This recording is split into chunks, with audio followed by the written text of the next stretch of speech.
up, ladies and gentlemen? We are back. We are live. It is the Freight Coach Podcast, the top podcast in transportation, coming to you guys every single weekday, 8:30 a.m. Pacific, 10:30 Central, to break down some industry headlines.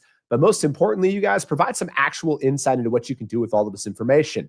If this is your first time tuning in, welcome. This is the real side of freight, ladies and gentlemen. And I say that before every single show. What I mean by that is I only speak with transportation professionals because at the end of the day, I want to talk to the right individuals who have done what you're looking to do or who are currently doing what you're trying to achieve. So you can take this information, apply it, utilize it, and see a meaningful difference in your business and your life.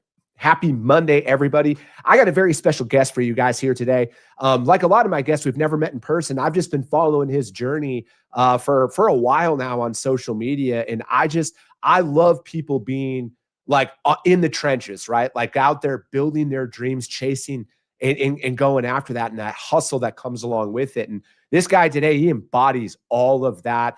And I got Mr. Dushawn Falls on the show. Dushawn, thank you so much for taking the time to join me this morning. Thank you for having me, Chris. It's been a long time coming. No, man, dude, it's the truth. Like what always catches me is when people are out there and they're posting like your videos that you're posting out there and just telling your story, man. Like it resonates because, dude, I'm living that life too, right? Like I'm out here, I'm trying to build my business up, and you know, I love people showing the real side of building a business, right? Because it's like, dude, social media just comes with the highlight reel. Oh, I made X amount this year and I'm doing this and I'm doing that. It's like, okay, but like, what about for everybody else that's out here who isn't doing that, you know? So it's like, I love that approach and that ground up. And dude, one of my favorite posts you've had lately was it was a photo of you in like somebody's like waiting room. And you're like, I've been told no 3 straight days and I finally got a yes. Oh yeah. Yeah, that was what company was that? Man, I've been in so many different companies. Dude, I just love going out there and in-person prospecting. It's been a thing of mine since I kind of got started on the brokerage side, and I mean it's worked well. So I'm always in offices everywhere in Southern California, and just trying to connect with whoever I can. So, dude, how'd you get your start in freight, man? And we're gonna transition this into our weekly segment here about flatbed freight and everything. But like, I want to get that out here, man. How'd you get your start in transportation? So I got my start in transportation back in 2012. I started out as a truck driver for CR England. I kind of started to have kids early on and didn't really know how to take care of them financially. I didn't know what I was going to do. And I'm like, okay, let's try this trucking thing out. My father's a truck driver. He drives tankers. And he thought I should give it a shot. And I did. Got started with CR England. Then I went to Night Swift, then Ryder, Ruan. I've been around when it comes to truck driving and everything like that. Yeah. So what was it about jumping into the broker side of things? Was it more of like you just wanted more of a home time? Because like my dad was a driver, right? And I love the profession, but I also know that it takes a very distinct personality to be out on the road for weeks on end. For sure. For me, so I started out my entrepreneurial journey back in 2019. So I started out driving for CR England, all of those good things, working as a W-2 employee. And then in 2019, I started my own trucking company. And, you know, as you start your own trucking company, you start to build, you know, your book of business as far as getting contracts and different things like that. And that kind of led me to thinking, you know, what if I became a broker? Because we worked with brokers and we had contract business and spot market business as well. But we were kind of thinking, you know, this trucking thing with these trucks, in order to scale and make money, you have to go out and buy another truck, hire another driver, so many different things when it comes to making money on the trucking side. It's like, okay, let's start the broker side and see, you know, try our hand at that. And it was interesting. It was very interesting. So what, you know, now let's kind of fast forward because like we're in the same niche, right? Like I do open deck, heavy haul, stuff like that. And that's seemingly where your entire book of business is, you know, at this point. How has that translated to like receptiveness from your prospects, right? Because like I'm of the mindset now, and this comes because like I've been selling in transportation since 2011. A lot of people's strategies today used to work back in the day, right? Where it's like generalist. We can do everything. we can move everything. But since I've been out on my own, and because we cold started, essentially January 1st of 2023, that's when we went in with 0 customers, 0 revenue, 0 guarantee, 0 like, hey man, we'll set you. It was nothing, man. It was a pure cold start. And I was just like, I just had this because like for the past 6 or 7 years that I was brokering, it was just open deck, heavy haul, over dimensional freight. So I'm like, you know what? I'm just going to start with that. I'm going to, just go out there and build it up off of that. And I've noticed that there's at least receptiveness when I go in with that mentality when I'm prospecting people, right? It might not be yeah, man, we'll set you up, but they're at least giving me an opportunity to talk to them because of, I look at it as it's like, I'm not necessarily prospecting them in the traditional sense. I'm really talking to them as a way to almost like actively disqualify them. Like, hey man, do you know your freight? Like I know your freight, and vice versa.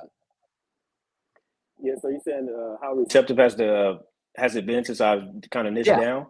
Yeah. Oh man, it's been excellent. When I started, I kind of started off in the reefer market. Those were all of the kind of customers that I attacked. I figured food, you can't go wrong with food. It's always in grocery stores. It's everywhere. Right. Yeah. People have to eat. So that's kind of was my thinking behind it. And one of my biggest customers happened to be a customer on the refrigerated side. And I dibbled and dabbled and got a lot of business from that. And it's funny enough, I happened to kind of get into the open deck side from a client that I met at my gym. We just was talking back and forth, exchanging stories. He actually used to own a Landstar agency, had a couple trucks himself. And then now he's a crane salesman. And we kind of exchanged information and said, Dushawn, if you ever looking for an opportunity to move some cranes for me, yada, yada. And I kind of got into it like that. And then I noticed that, a lot of my margin was, performing pretty well in that industry. So that kind of got me into open deck really hard. I'm like, okay, I kind of came into a crossroads, should I continue building around the reefer market or should I delve deep into the open deck and heavy haul niche? And since I've been only dealing in that niche, it's been working pretty well. So I would say, like they said, the riches are in niches, especially if you are a smaller company and you don't have the bandwidth to be a generalist like that. I think generalist is for larger outfits, people who have, a big team. If you kind of niche down and you are laser pointed into one industry, you really can, become the expert and get the relationships and all of the different things that come with that. No, I personally am 100% aligned with you, right? Like I look at it is there's a time and a place for diversification. I just think so many people are so far away from that point that there's no real reason to go out there. Like I look at the overall numbers, Dushawn, and it's like flatbed is like some $70 billion of freight, right? Like think about that, man. Like 70 billion. Do you like what's 10% of that? That's still a $7 billion company.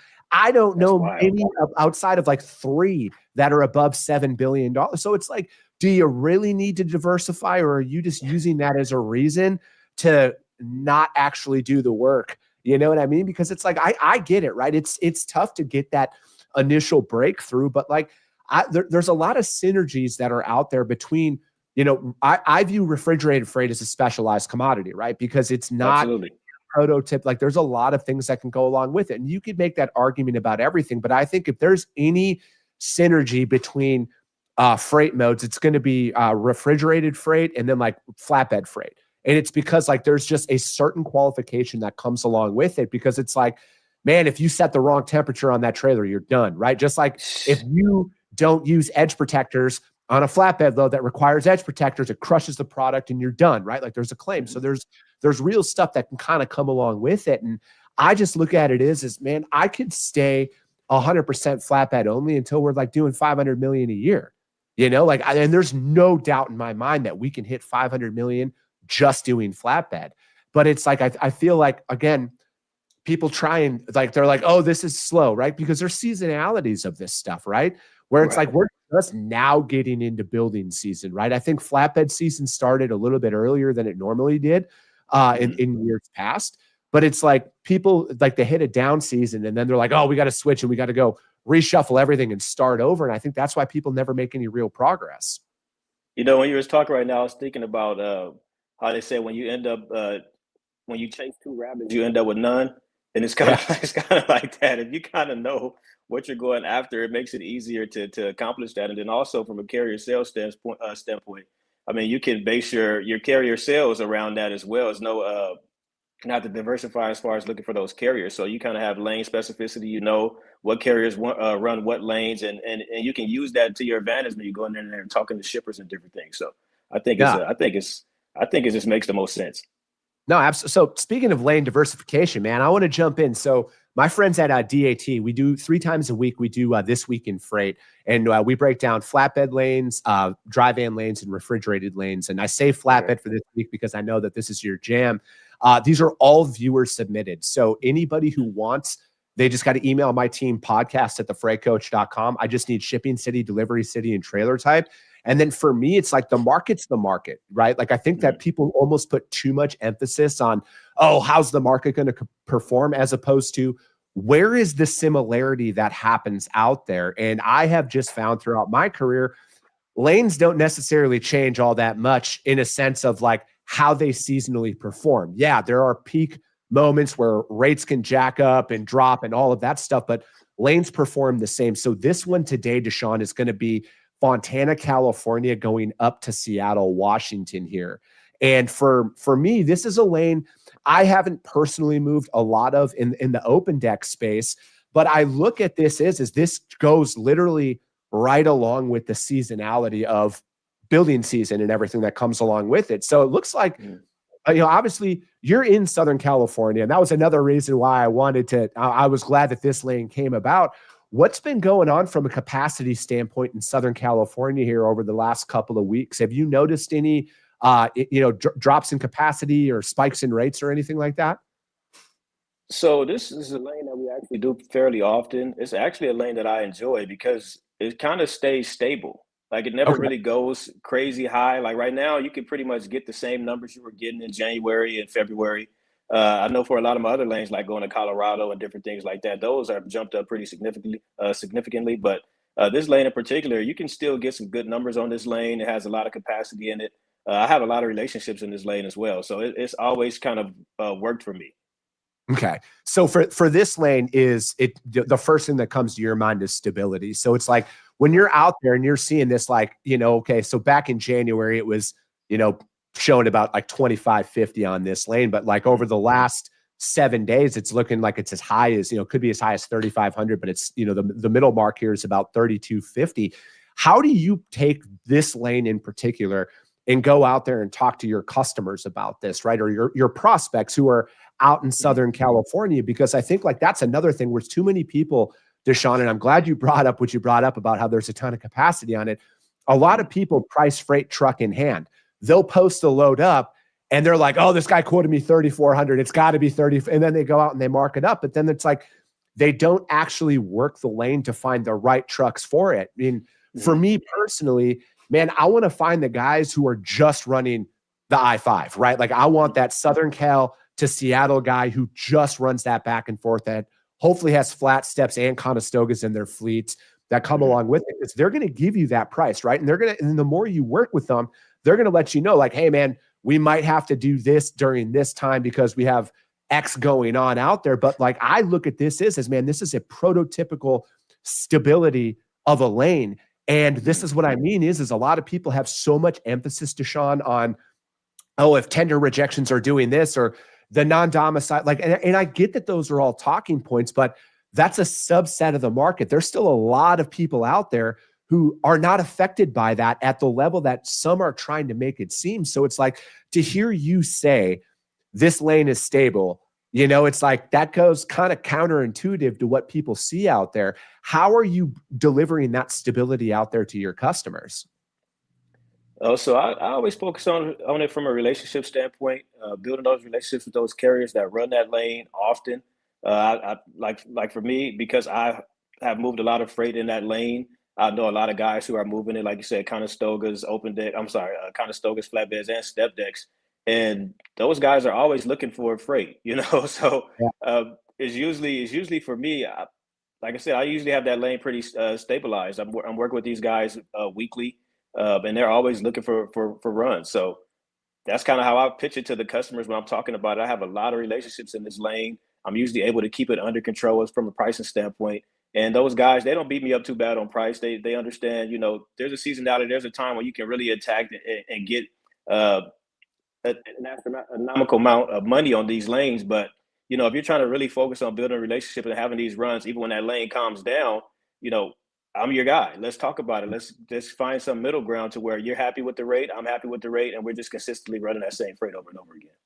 Dude, I mean, I did not pay Dushawn to say this on the show, you guys, but that's just music to my ears because, like, dude, that's just the way that I operate, right? Because it's like I have the methodology that we apply in our businesses is like we overpay our carriers when we don't have to, so they undercharge us when they don't have to, and it's one of those situations where it is that true partnership. And it's like if the market shifts exponentially, I'm going to bring that to my customer. I'm going to get my guys more money and I'm going to pay them more money in that time. But I look at it is when you're playing in a niche, the seasonality of flatbed is it's like, man, I pay them the same rate as much as possible. Like it's just as important to pay them the same in peak season as off season as well. It all just equals out. And I think the right carriers that you want to work with, and obviously none of us are underpaying them to where they're not making money. It's like, no, I pay them actually above market in the slow seasons. So it's like I have access to their trucks during peak season when most people are now shuffling. And then it almost goes hand in hand, Dushawn, with on LinkedIn. You start seeing all the posts. Oh, what about relationships? All the brokers are complaining. It's like as they were pushing prices down on carriers. Yeah, the relationships. Sometimes it's funny with the relationship thing because I do know there are guys who take advantage of you when they can, and I don't even get upset with them about it. I understand they've been kind of operating beneath their margin or whatever prices that they want to run at for a couple of years now, so I get it. But my thing is I tell them, I'll give it to you at that rate that you're pricing, and I feel like that rate is I feel like you're overpricing it, but when things calm down and you're not able to get that rate again, then what? So my opinion, I just give them my opinion. If we can meet somewhere where it makes sense for you, we have this lane often. So Yeah. you want to beat me up bad right now and try to make an extra $1,000, but when you need me, you didn't build the relationship. So the relationships kind of go hand in hand. The carriers have to be receptive to them, and we have to be open to trying to build them and give these carriers the prices that they can agree with that makes sense for them. But they have to be open to it, and we have to be open as well.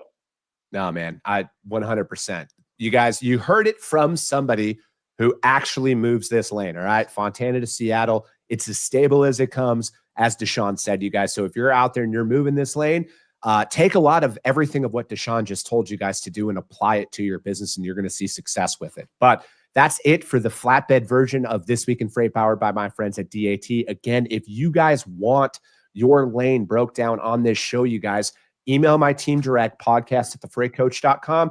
We're going to break this down, you guys. And again, these are from actual freight operators who are putting their opinion out there, who actually cold call customers, who actually move freight, and who are doing this stuff, you guys. Because again, there is a vast wasteland between opinion and application. Okay. Everybody has an opinion about how things should be done. Very few are actually applying it out there. And Dushawn, we got a question from the audience for you, man. They're wondering, is your carrier focused on single truck owners or 1 to 5, 1 to 10 units? So I mean, I like dealing with a lot of single truck owners and carriers that have 1 to 5 units because we're moving a lot of project stuff a lot of the time. So those are the guys that you need in those project situations because they're open to running a random lane. Like this week, we ran a lot of freight from San Diego to Reno. Not everybody's interested in going to Reno, but if you pay the right price to those owner operator guys, those guys who have a couple trucks, that's who really helps us out in those particular kind of lanes in those situations. And then as far as when we're running contract freight, because we do have a couple contracts, we're usually looking for the guys who have more trucks because they're open to pushing that freight out there and getting that consistent pricing, right? They're comfortable with the consistent pricing. No, yeah, man, I agree with that. One of our best carriers, they have like 150 trucks in their fleet, but like it's, man, we break it down on, a lot of it for us is like it's that performance aspect of it, right? Because like I know a lot of larger fleets kind of get a bad rap out there in the broker community. They don't think that they care about the broker's freight, and I actually think it's on the contrary. I think it's most brokers don't care how a large fleet needs to operate, and it's like, man, you got to have your stuff dialed in, right? And I found that at least in the flatbed side of things, Dushawn, the quality of carrier that is in open deck, I think just operates at a different level.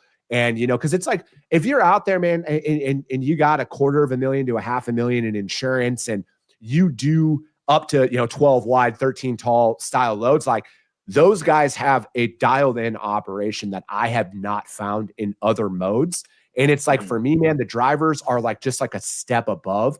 And even down into the owner op fleet, one of our best carriers he's an owner op based out of Las Vegas, man. This guy does not miss. Like, his communication is like at a level that you can't even train out there, man. And I think that just kind of comes along like it's just the pride in the work that guy shows. And, for me, it's like, and when it comes down to working with the same carriers, dude, my shippers appreciate it when the same fleets keep showing up day in and day out to move their freight, right? Like, they notice these things. Mm-hmm. And from a safety standpoint, you when you know what you're getting, it just makes you sleep better at night. I'm moving a lot of high value stuff, a lot of things that are expensive. So whenever I got my guys on it that I know already that have moved this stuff for me and they've done a great job, I can sleep good. If not, I'm up at night tracking trucks and paying attention to different things because my customers' freight is our freight, right? If it's a claim happening or anything like that, we're held liable. We have to, be making sure that everything is going how it's supposed to go. So, if we can use the same guys over and over again, we definitely want to. Dude, to me, it's a direct reflection of my abilities out there in the market. And it's like, I want to set my carriers up for success. Like, I don't withhold any information. Like, I don't understand that theory or like that methodology at all. Like, I want them to have literally every piece of information that I have. Because like, they are a direct reflection of me out there in the market. And then how many times are you delivering to your customer's customer, right? Like, the last thing I think one thing, kind of off subject, but not, I think a lot of brokers fail to realize that our customers have competitors out there as well. And if we can't transport their product to their customers in a timely manner with top tier communication, you don't think that there's 87 other crane manufacturers in Southern California that, so it's like, that's the level of care that I like to bring to my customers. It's like, man, I'm a direct reflection of them to their customers. So it's like, we're going to call ahead. We're going to double check, triple check everything. We're going to make sure our drivers are on the same page, and our communication is never going to falter, right? Like, if something's going on, everyone's going to be made aware of it, because that's the only thing. And through this show, I've befriended a lot of transportation managers at a lot of very large companies, man. Like, they're all secret audience of this show, and I'm not going to out them, but they all say the same thing. They're like, dude, nobody communicates. They're like, it's amazing to us that we can't even get simple updates on loads, let alone a POD after a shipment delivers. And it's just like, that's why it's like, I always focus on the fundamentals. So many people want to think like, oh, there's got to be some higher level. No, it's not, man. It's not. You got to communicate, you got to service them, and you got to make sure everybody's on the same page when something's going on. Oh yeah, no, I think that's when you kind of get into the industry. Of course, it's sales, right? So it's kind of salesy. You want to start out there, approach people, and try to conduct more sales. But once you kind of create a reputation for executing, for communicating, for different things like that, that's how you get these customers, because you not only are doing this sales process where you're over promising and under delivering, but you're actually executing. You're actually making things happen, and they can hear it in your tone. People can kind of spot out somebody who's not really about what they talk about. But when you actually are passionate about your business and communicating and actually talking through problems, because things will happen, and I actually welcome it. When things happen, let's talk about it, because this is my opportunity to show you how much I care, how much I'm on top of the situation, and come with those solutions that make me actually valuable in this whole operation thing that we're doing. No, I get it, man. I think people tend to forget how commoditized freight is, right? Like, it is a straight commodity. There's, I mean, how many tens of thousands of providers that are out there? And it's like, why are people going to work with you? You know, and I think like that's why it's like I look at where things are right now, and I don't know if the desire is going to change amongst the masses, but I think that the wave of the future is inside of the niche. I just think with where technology is, with where data and everything is out there, I think customers are like the expectations are just going to kind of continue to rise with it. And I think that the days of the generalists are fleeting. I'm not saying that they're not going to exist out there. And I'm not even saying that like mega companies aren't going to exist. I'm just saying the sales rep themselves down at the desk level, when you're building a book of business, I think the expectation is going to be, how niche down are you? Oh, you move RGNs. All right. What size? 10 axle? Is that your max? Are you 5 to 10 axle? Where? And I think like you're going to have to become that version of a freight broker to compete out there in the market, because I just don't understand how a customer is going to want to change their transportation provider from a guy like you, Dushawn, who like knows their product in and out and can talk at a different level, then go to like somebody like me, a complete stranger who's like, yeah, you move what? Yeah, I think we could do that. Can that go on this? And then it's like, no, man, it can't at all. Then they just hang up. I just don't see that being a viable option moving forward. Yeah, I think kind of a couple of years ago, I think that was working, and it probably worked well. But definitely as things progress, and because customers have the information now as well, it's really hard to, like I said, it's easy to spot a fake. So they know what they're getting when they're sitting in the office talking to you. It's podcast on it, is different articles. There's so much information out there now. So carriers are educated. I'm not sorry. Customers are educated on what's going on in the process and different things like that. So I definitely think that the niche, if you're niche down, is going to help you a lot. Yeah. Where are you at this year, man, on how like building is coming along? What are some of those key market indicators you pay attention to? What do you mean as far as a customer standpoint? Like, No, I meant like sorry, like the overall freight market going into this year. Like what are some of those key indicators? Because like you're on the front lines of things, right? Like build new construction, building the freight that you are moving.